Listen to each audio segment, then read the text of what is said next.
തിരുവനന്തപുരം കോർപ്പറേഷനിൽ മത്സരം ഉണ്ട്. അവിടെ തെരഞ്ഞെടുപ്പ് പ്രചരണം സജീവമാണ്. കോൺഗ്രസിന്റെ പ്രധാന സ്ഥാനാർത്ഥിയായ KS ശബരിനാഥ് രാവിലെ തന്നെ പ്രചരണത്തിനിറങ്ങിയിട്ടുണ്ട്. ക്ഷേത്ര ദർശനത്തിന് ശേഷം വോട്ടർമാരെ കണ്ട് വോട്ടഭ്യർത്ഥിക്കുകയാണ്. K മുരളീധരൻ നയിക്കുന്ന ജനകീയ വിചാരണ യാത്ര ഇന്ന് പട്ടം ബ്ലോക്കിൽ യാത്ര തുടരും. അശ്വിൻ ഡിയാഗോ ഉണ്ട്. അശ്വിൻ ഡിയാഗോ, രാവിലെ തന്നെ ശബരിനാഥൻ ഇറങ്ങിയിട്ടുണ്ട്. എനിക്കൊന്ന് ഈ തദ്ദേശ തെരഞ്ഞെടുപ്പിലെ ആദ്യത്തെ ആദ്യത്തെ പ്രചരണത്തിന്റെ വോട്ടഭ്യർത്ഥിക്കലിന്റെ ദൃശ്യങ്ങളാണ് നമ്മൾ പ്രേക്ഷകരിലേക്ക് എത്തിക്കുന്നത്. കളത്തിൽ ആദ്യം ഇറങ്ങിയത് കോൺഗ്രസിന്റെ സ്ഥാനാർത്ഥി ശബരിനാഥനോട് ചോദിക്കൂ, കാര്യങ്ങളൊക്കെ ഉഷാറല്ലേ? ആത്മവിശ്വാസമില്ലേ? പ്രവർത്തകരൊക്കെ ഉണ്ട്.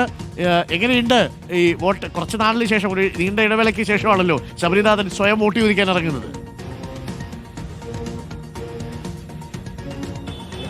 അരുൺ, തീർച്ചയായും അരുൺ നേരത്തെ സൂചിപ്പിച്ച പോലെ തന്നെയാണ് 7:30യോടുകൂടി ശാസ്തമംഗലത്തെ മഹാദേവ ക്ഷേത്രത്തിൽ പ്രാർത്ഥനയൊക്കെ നടത്തിയ ശേഷമാണ് ശബരിനാഥൻ ഇപ്പോൾ തന്റെ കവടിയാർ വാർഡിൽ ഓരോ വീട്ടിലും അതുപോലെ തന്നെ വ്യാപാര സ്ഥാപനങ്ങളിലൊക്കെ കയറി വോട്ട് അഭ്യർത്ഥിച്ച് തുടങ്ങുന്നത്.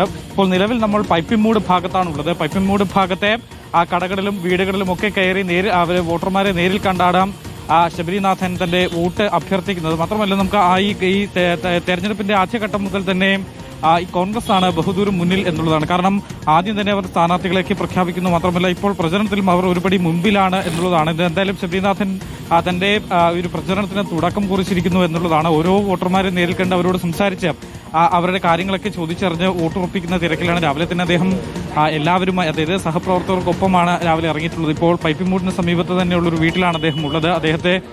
അദ്ദേഹത്തെ കുടുംബക്കാരെയൊക്കെ നേരിൽ കണ്ട് ഗൃഹനാഥനോടൊക്കെ സംസാരിക്കുകയാണ് അദ്ദേഹം. അതിനുശേഷം എന്തായാലും അദ്ദേഹം പുറത്തേക്ക് വരും. എന്തായാലും ഇപ്പോഴുള്ള പൈപ്പിൻമൂട് ഭാഗത്ത് അദ്ദേഹം തന്റെ പ്രചരണം തുടങ്ങിയിട്ടുണ്ട്. മേയർ സ്ഥാനാർത്ഥിയാണ്. അതുകൊണ്ട് തന്നെ അദ്ദേഹം ഓരോരുത്തരെയും നേരിൽ കണ്ട് അവരുടെ പ്രശ്നങ്ങൾ അല്ലെങ്കിൽ വോട്ടർമാരോട് നേരിട്ട് സംസാരിച്ചുകൊണ്ടായിരിക്കും ഇതിന് തുടക്കം കുറിക്കുക എന്നുള്ളതാണ്. നമുക്ക് വീട്ടിലേക്ക് കയറാം എന്നുള്ളതാണ്. കയറി അദ്ദേഹത്തോട് പുറത്തിറങ്ങുന്ന സമയത്ത് നമുക്ക് ശബരിനാഥിന്റെ പ്രതികരണം തേടാം. ആ പ്രതികരണം തേടാം പുറത്ത് നമുക്ക് പ്രേക്ഷകരെ പിന്നീട് അറിയിക്കുകയും ചെയ്യാം. പ്രിയമുള്ളവരെ, ഞാനൊന്ന് മറ്റൊരു വാർത്തയിലേക്ക് പോയിട്ട് വരാം. അശ്വിൻ, ആ പ്രതികരണം എടുത്തോളൂ.